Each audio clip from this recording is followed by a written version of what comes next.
Hi, leaders, and welcome to the Don't Lead Alone podcast. We at KovirPage have had some exciting developments as a business. We've been helping nonprofits make their communities go virtual, whether it's using our platform, AgeFlux, or allowing us to coach you through the process. It has been super fun. Something that we've been talking a lot about during these transition periods for these nonprofits. And honestly, whenever we do strategic planning with our nonprofit clients, it's what we call a client avatar. So today we're going to learn more. We're going to learn about what kinds of questions you need to be asking as you dive deeper into your ideal client. All right, Marie. What is the client avatar? This is a tool we use to help you conceptualize the population and the person you are serving. We say population because the avatar is a representation of your group, yeah? But person because you're serving individuals. You're serving individual people. So I'm challenging you to boil down all of your usuallys and most likelies into one person. Feel free to sketch them out. Feel free to give them a name. But these avatars are particularly helpful in marketing, and we'll get why in a moment.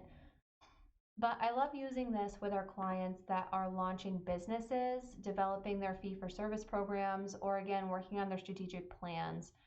Oftentimes, we aren't thinking through who we are serving fully, and it leaves some gaps in our service. It leaves some gaps in the people that we're trying to actually do some good for, right?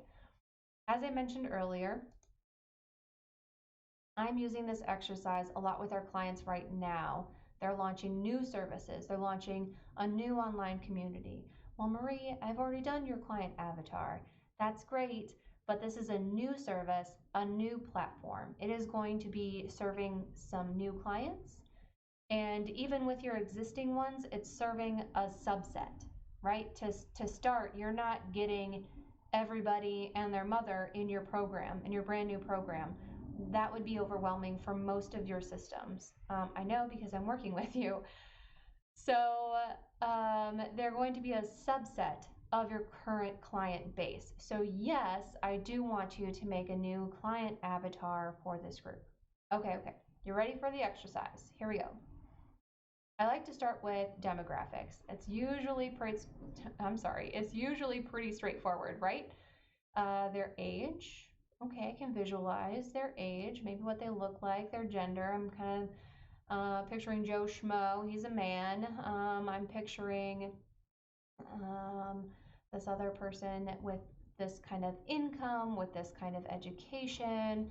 Maybe they're in a wheelchair. Maybe they have some other identities that you are going to include in this demographic information for this avatar.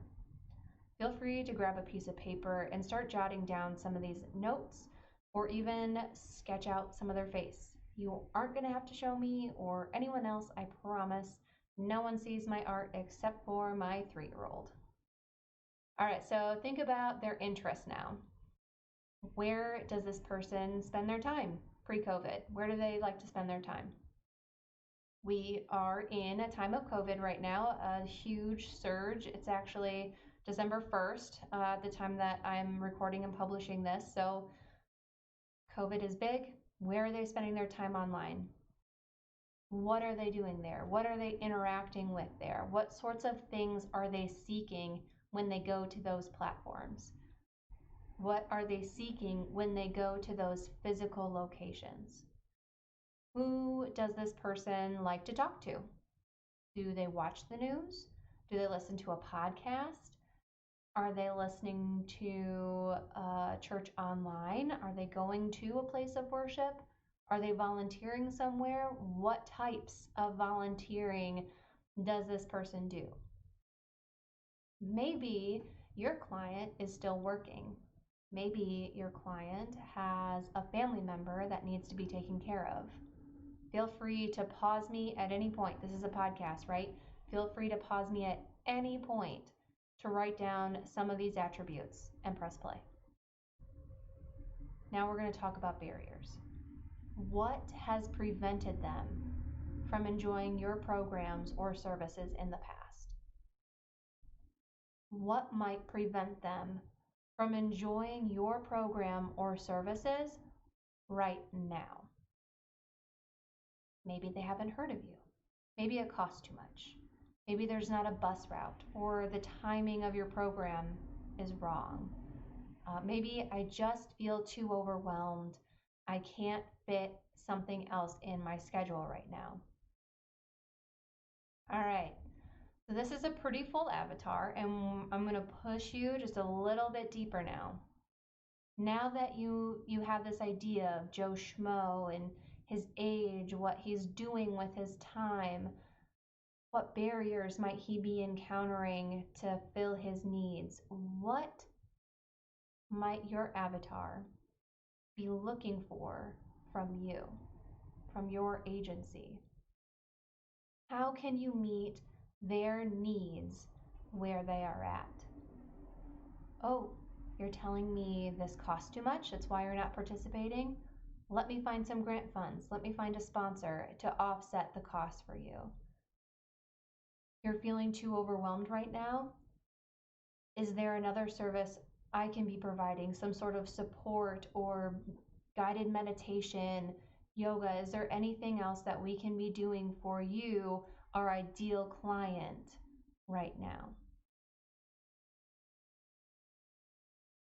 Can any of your services adapt to them?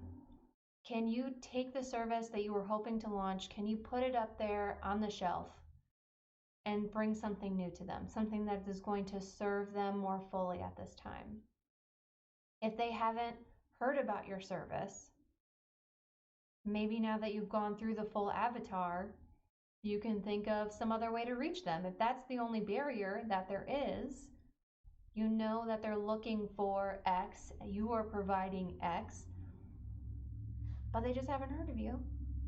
Now you know where they spend their time. Now you know who they spend their time with. Now you know what they like to listen to and read. They're using the library. Post your stuff at the library. Ask the library if you can get on their Facebook page and do a little thing about the new service that you're offering. Awesome ways to partner. I really like to use the example of this care partner group. So an organization had launched this new care partner support group, and they weren't sure why their new group wasn't gaining traction. They were looking for some help. So they went through this client avatar exercise, right? They made their board participate, they made their staff participate, they made them think like the care partners. And suddenly they realized they were offering the group at the same time the care partners were already meeting informally at a local coffee shop. Same time, same day, they were already meeting. So I really like this. They decided to send a staff person to that existing group. That's a great way to market, great way to use the client avatar to market. Okay, but they sent the client, or they sent the staff person to this existing group, and they said, hey, we really want to offer this support group. How can we support you? Are you interested in this? The group said, yes, we would most definitely love to have the support that you're offering, but we want to keep meeting at the coffee shop because it's close to the adult day program they leave their loved ones at. Oh, another barrier that they hadn't thought of before. Turns out that these people do want this program. This time does work for them. The location was the problem. Meeting at the organization's site was going to be too far from the program that they were leaving their loved ones at.